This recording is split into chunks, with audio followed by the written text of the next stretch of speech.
Welcome back to my channel unique creation.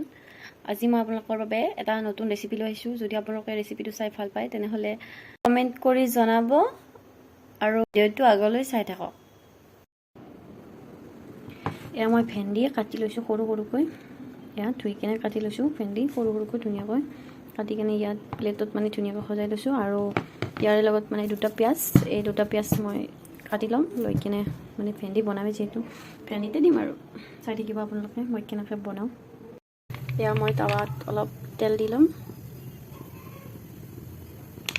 তেলটো অলপ গৰম হোৱাৰ পিছত ইয়াত অলপ জিৰা দি দিম।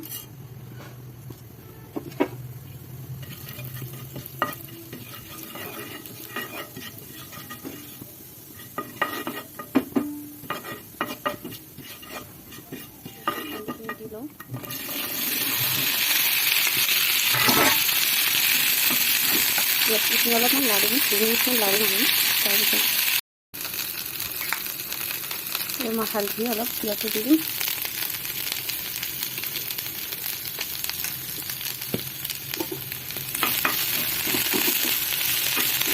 বাকীখিনি মছলা অলপ পিছত দি দিম বাৰু।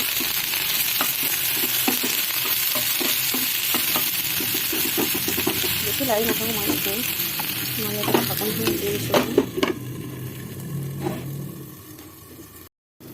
ঢাকনিখন গুচাই তাৰপিছত ইয়াত আমি পিঁয়াজখিনি দি দিম। পিঁয়াজখিনি মই খুব দিছিলোঁ এয়া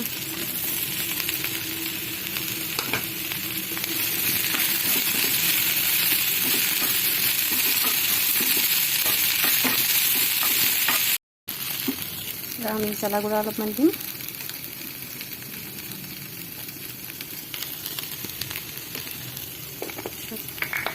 ধনিয়া অলপ দিম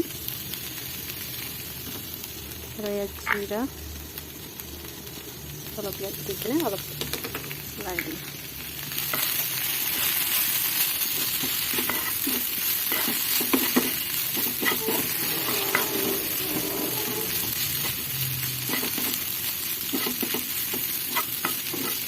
আৰু 2 মিনিটমান লাৰি দিলোঁ। ইয়াৰ পিছত অলপ নিমখ দিম।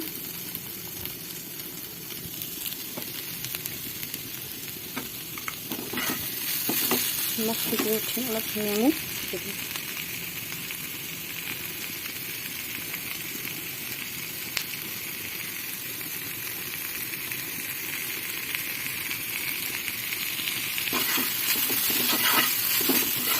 এনেকৈ লাৰি থাকিব। তাৰপিছত তেল সিঁচি মোৰ ভেন্দি হৈয়ে গৈছে। পিঁয়াজো ধুনীয়াকৈ হৈ গৈছে একদম। এইখিনিতে মই ঢাকনিটো চিকেন থৈ দিম যিহেতু আমাৰ হৈ গ'ল।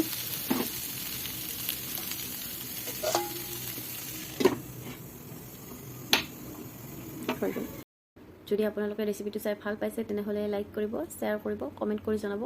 আৰু যদি আপোনালোকে ভাল পাইছে তেনেহ'লে ঘৰত এবাৰ ট্ৰাই কৰি চাব পাৰে। আৰু আজিলৈ ইমানেই। খুদা হাফিজ।